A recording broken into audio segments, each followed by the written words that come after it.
profitent d'une victoire de football, une défaite aurait été pareille d'ailleurs, pour venir illustrer toute la malveillance, toute l'espèce de haine qu'il y a dans ce peuple, et je dis bien ce peuple parce que ce peuple n'est pas le nôtre. Quand Emmanuel Macron dit « cette victoire a rendu fiers nos enfants », et moi c'est pas mes enfants ça, qui vont sur les Champs-Élysées comme ça, attaquer, piller, ça ce sont des barbares. Et Bruno Retailleau, le ministre de l'Intérieur, a tout à fait raison de dire barbare. Maintenant, sur la sémantique, on peut en discuter parce qu'un barbare, c'est quelqu'un qui viole, qui pille, qui casse, mais qui est repoussé, qui repart. Or là, ce sont des jeunes qui font partie de la France, hélas, qui ont été intégrés, entre guillemets, qu'on a voulu intégrer, on a déversé un paquet d'argent dans les logements sociaux et dans les quartiers. Et qui est-ce qui va payer encore? C'est nous, pour ce peuple-là.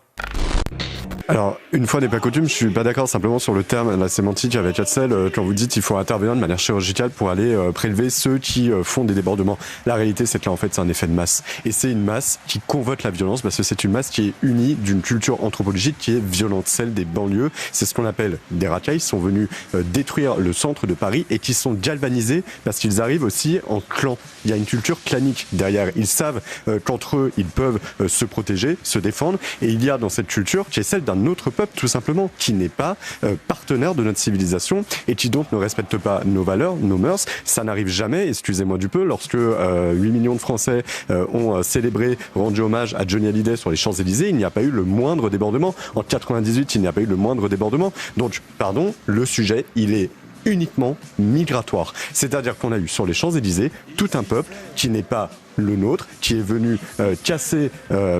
embêté, pour ne pas être plus vulgaire, le nôtre. Moi, j'ai traversé Paris tout le week-end en voiture, j'ai reçu des messages tout le week-end, les gens n'en peuvent plus, n'en pouvaient plus, ils ont été terrorisés, et encore une fois, ça n'arrive pas quand ce sont des fêtes qui ne sont pas celles du PSG ou d'autres. Donc ça veut bien dire que le sujet, il est migratoire. Maintenant, est-ce qu'il faut empêcher intégralement, puisqu'on peut pas faire de généralité non plus en disant que c'est toute la banlieue qui est comme ça, on peut pas empêcher non plus tous ces gens-là de venir, mais ça pose des vraies questions. Il y a la question juridique, il y a la question évidemment policière, mais moi je me demande, c'est vraiment la réflexion que je faisais hier soir, ces enfants, mais ils viennent tout casser sur les champs, ils ont une vie familiale, où sont les parents, où sont les pères, où sont ceux qui doivent les éduquer?